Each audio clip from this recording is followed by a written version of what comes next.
병의 관리에 대해서 설명하도록 하겠습니다.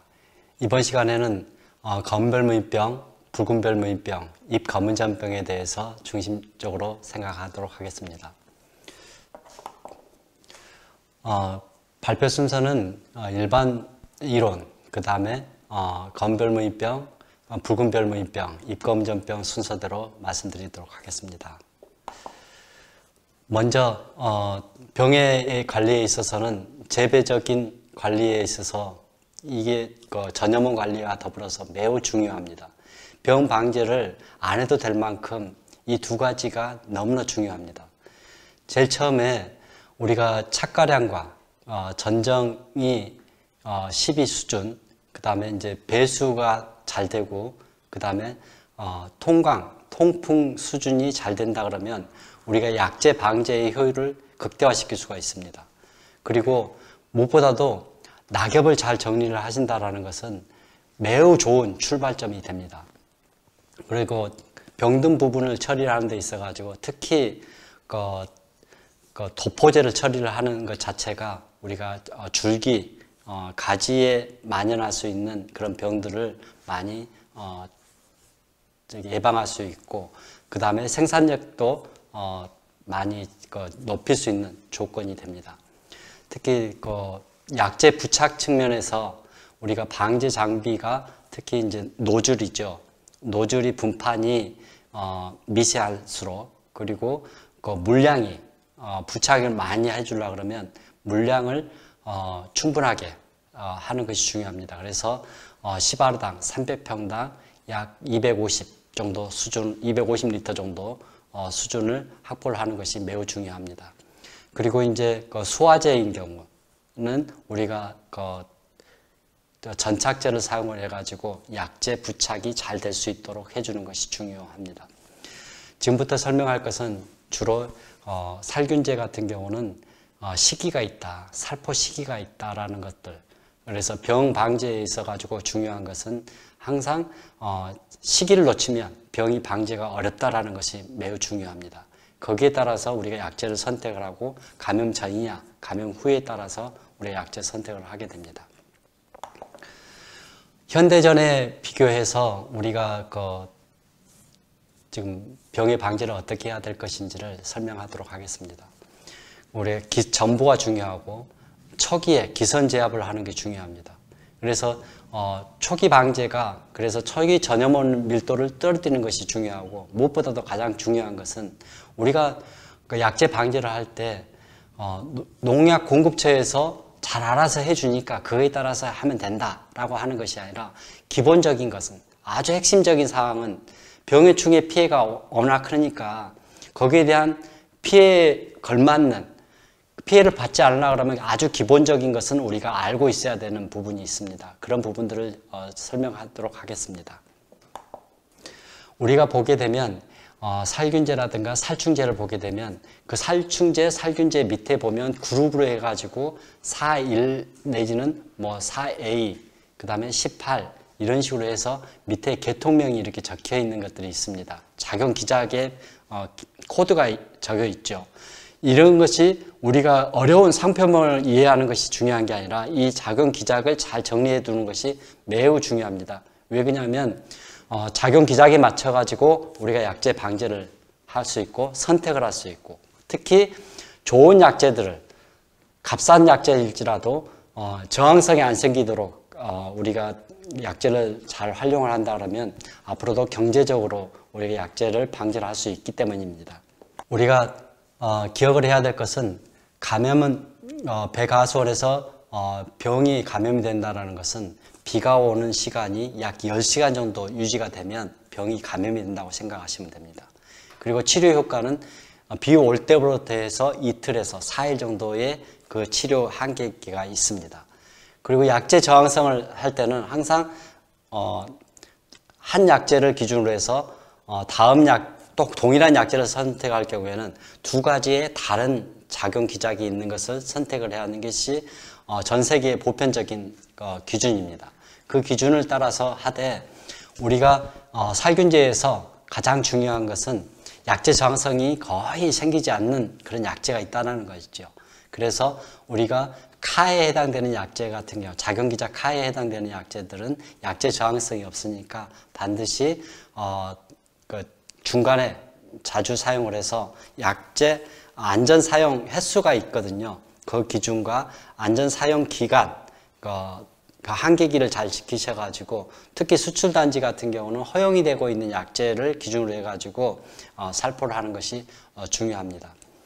지금 비가 오는 것과 특히 이제 병원균이 옆에 눈에 보이는 수준이 됐다 그러면 굉장히 압력이 높은 거거든요. 그래서 비하고 병원균의 압력을 신경을 써가지고 너무 만연해 있을 경우에는 반드시 기억을 해야 될 것이 작용기자 칼을 반드시 그 안에다 끼워 넣어야 된다는 내용이 되겠습니다. 실제 이제 건별무입병 같은 경우는 생활사가 보게 되면 인편에서 있는 거하고 그 다음에 낙엽에서 있는 경우가 많습니다. 실제 예후 문헌 결과를 보게 되면 낙엽에서 한 90%, 인편에서 있는 것이 한 10% 정도 수준을 차지합니다. 그러니까 인편에 감염이 안 될 수 있도록 우리가 예방 조치를 하는 것이 중요한데, 인편 감염이 되는 시기가 어느 때냐면 주로 수학기 무렵에 인편 감염이 됩니다. 수학을 하고 나서 전후로 해가지고 그때 가을 무렵에 비가 올 정도가 된다 그러면 그때 무렵에 그 고리를 끊어주는 것이 지상부에 내년에 그 병 방제를 용이하게 할 수 있는 방법이 됩니다. 특히 올해 병이 많았다 그랬을 경우에는 가을철 무렵에 그때 방제를 2번 정도를 정확하게 해주는 것이 예방 차원에서 매우 중요합니다. 그리고 낙엽을 치우는 것, 이것이 병원균의 압력을 최대한 낮게 해서 방제를 설령 내가 불완전하게 했다 하더라도 전체적으로 방제 효과는 아주 훌륭하게 나올 수 있는 조건이 됩니다. 실제 이제 백언별무입병 같은 경우는 실제 우리 눈으로 검은 이렇게 수검댕이처럼 이렇게 분생포자가 이렇게 묻어 나오는 시기가 된다 그러면, 그런 상황이 되면 5mm 이상의 비가 오면 반드시 애가 다른 쪽으로 이 병원균이 옮길 수 있다는 것을 우리는 감지를 하고 있어야 됩니다. 그래서 이 정도로 이제 이슬 정도 수준만 내린다고 해서 이게 병원균이 움직이지 않기 때문에 아주 안전하게 5mm 정도가 올 정도 되면 긴 시간 동안에 비가 와서 내려야 되기 때문에 병원균이 한번 움직이기 시작하면 완전히 파괴력 있는 그런 병이 되겠습니다. 병 증상은 이렇습니다. 처음에는 약간 연한 이렇게 황색을 띠지만 이후에 이제 포자가 분생포자가 보이게 되고, 전체적으로 이제 뒤쪽에 뒷면, 앞면 전체적으로 이제 병증이 진전되는데, 과실 같은 경우는 이렇게 입 과실 자루가 걸리거나 입 자루에서 이렇게 병이 걸렸을 경우에는 실제적으로 잎사귀가 이렇게 달라붙어 있기 때문에 별로 피해가 없는 것 같지만, 바람만 불면 잎사귀가 다 떨어져 버리기 때문에 실제로 이제 당을 많이 축적해야 되는 가을 무렵에는 낙엽이 되거나 낙과가 되면 우리한테는 큰 피해가 될 수밖에 없습니다. 특히 과실에서 이렇게 감염이 되면 상품가로서는 전혀 판매를 할 수 없는 그런 상황이 됩니다. 특히 이제 저 가쪽의 그림 잎사귀를 보게 되면 가을철 무렵에, 봄철에는 별로 감염이 안 됐는데 가을철 무렵에 저렇게 증상이 보이는 경우가 있습니다. 저기 가을철 병반인데요. 저런 잎사귀가 많이 떨어져 버린 상황이 돼버리면 어떻게 되냐면, 내년에 꽃을 피워야 될 것들이 가을철에 이상적으로 이렇게 벚꽃이 피어버린 경우가 많습니다. 그렇게 되면 우리가 어떻게 되는가요? 저기 꽃이 피어버리면 이듬해에 거기서 꽃이 변하지 않고 신초가 나와버리는 그런 상황이 되기 때문에, 실제적으로는 우리가 안정 착과를 위해서는 굉장히 불리한 조건이 됩니다. 그래서 예방이 중요한데, 방제를 위해서는 우리가 신경 써야 될 것은 약제 부착량을 될 수 있으면 많이 늘리는 겁니다. 그래서 측지 간격을 우리가 너무 좁게 하는 경우가 많은데, 35cm 정도 측지 간격을 이렇게 벌려서 이렇게 해주거나, 여름 전정, 특히 주지에서 나오는 신초 같은 경우는 엄청 세력이 세거든요. 그래서 예비지가 아니면 주지에서 나오는 것 같은 경우는, 등 쪽에서 나오는 것 같은 경우는 과감하게 정리를 해주셔서 그쪽에서 세력이 다 뺏기지 않고 과실로, 그리고 꽃눈 만들어지는 데에 우리가 그 영양분이 다 활용이 될 수 있도록 우리가 신경 쓰고 약재가 부착이 잘 될 수 있도록 하는 것이 중요합니다. 그리고 초기 방제는 될 수 있으면 보호살균제 중심으로 하게 됩니다. 보호살균제라고 하는 것은 두 가지가 있습니다. 작용기자 카하고 작용기자 다하고 라가 되겠습니다.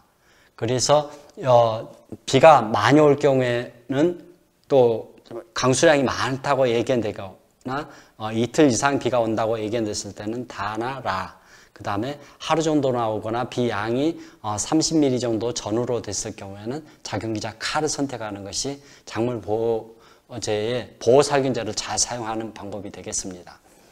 그 다음에 약재 방제를 위한 지도기관의 정보를 참고하는 것도 매우 중요합니다. 거기에서는 국가농작물 병해충 관리 시스템과 방제 도우미 어플을 활용하는 것도 좋은 방법이 되겠습니다. 그 다음에 붉은별 무늬병 관리입니다. 붉은별 무늬병 같은 경우는 우리가 적선병으로 알고 있는데 이것은 향나무에서 주로 매년 하루 1년 중에 거의 10개월을 향나무에서 살다가 불과 2달 정도 배 쪽으로 넘어오게 됩니다. 거기에서 배에서 살다가 다시 향나무로 넘어가요. 그러면서 매년 적선병 피해가 붉은별 무늬병 피해가 많은 농가 같은 경우는 매년 피해를 많이 받게 됩니다.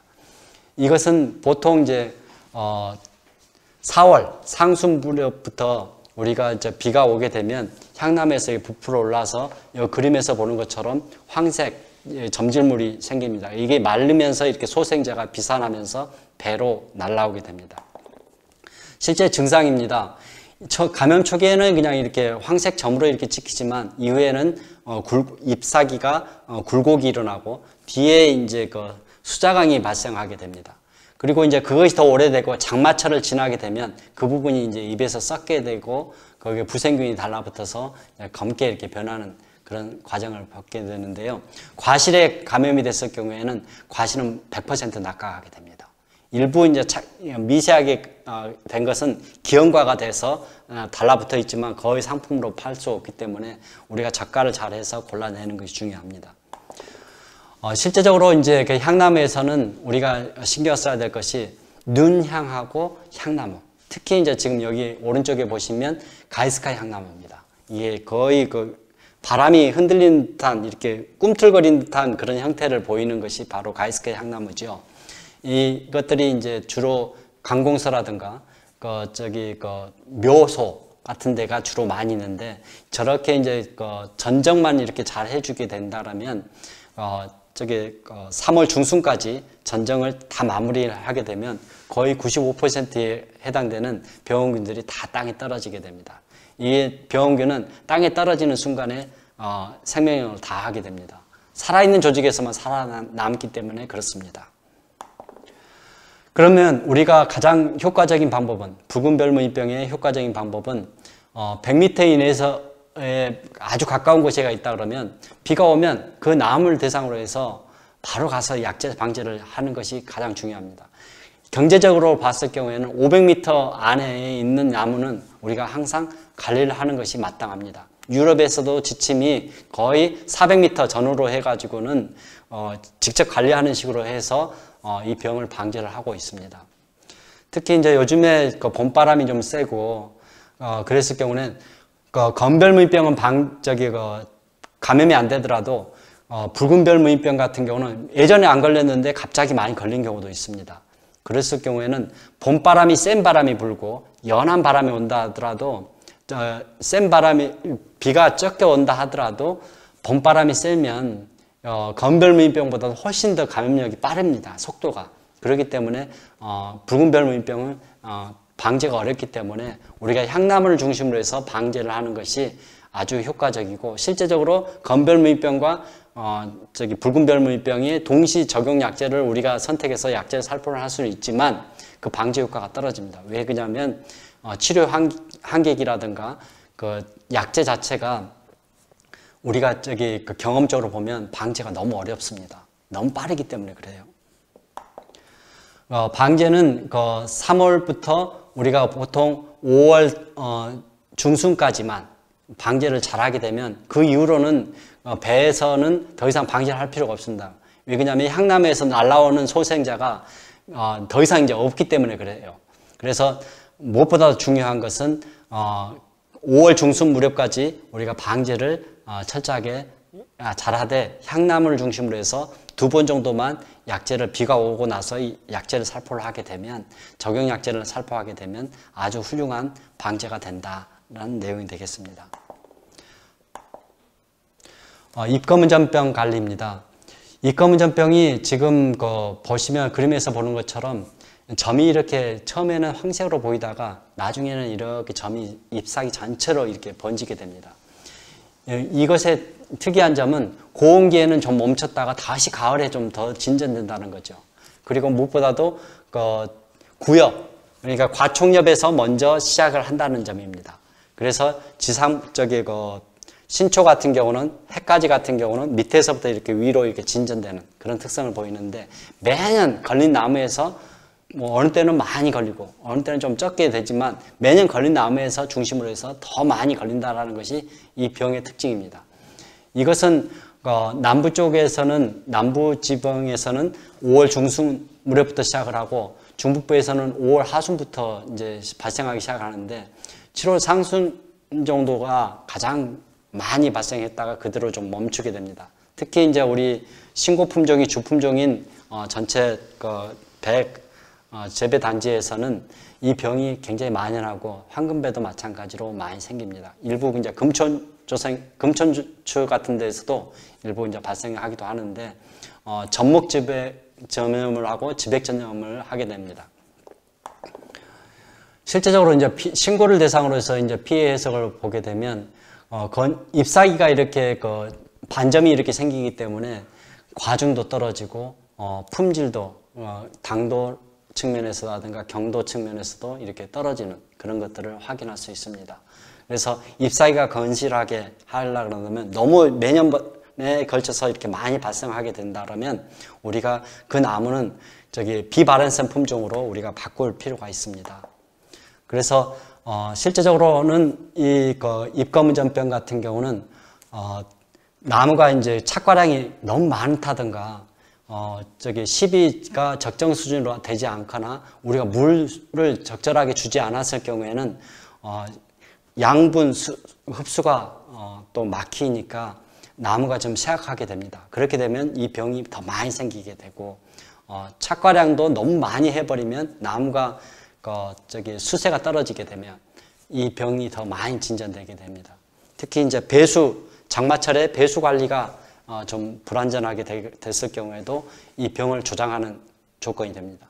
우리가 원인이 그런 만큼 시비도 적정하게 하고 관수라든가 또 물을 잘 빼주는 작업, 그리고 착과량을 잘 조절해서 하는 작업이 노동력 절감뿐만 아니라 이 병 관리에 있어서도 매우 중요하다. 이것은 이 증상이 나오면 살균제로는 절대 방제가 되질 않습니다. 그렇기 때문에 실제적으로 나왔을 경우에 우리가 선택할 수 있는 방법은 발현이 안 되는 배품종으로서 추황이라든가 감천, 화산, 만풍, 만황 그런 품종으로 우리가 고접을 한다든가 또 나무를 수분수를 확보하는 차원에서 제식을 하는 것이 우리가 하나의 방법이 되겠고, 최근에는 이제 무동묘를 공급하는 그런 프로그램이 국가적으로 이루어지고 있습니다. 그래서 무동묘를 활용을 해서 하게 되면 이 잎거문점병에 대해서 우리가 방지를 할 수 있는 방법이 됩니다. 지금까지 배검별무인병 그리고 붉은별무인병, 이 거문점병을 중심으로 해서 설명을 해드렸습니다. 가장 중요한 것은 초기 예방관리가 최우선적으로 필요하고 낙엽을 정리하는 문제, 향나무를 관리하는 문제, 그리고 좋은 과실을 따기 위해서라도 수채를 건실하게 키우는 방법, 이것이 병 방제에 있어서 매우 중요하다. 이 세 가지가 우리 백하수원에서 가장 중요하게 관리를 해야 되는 병이 되겠습니다. 감사합니다.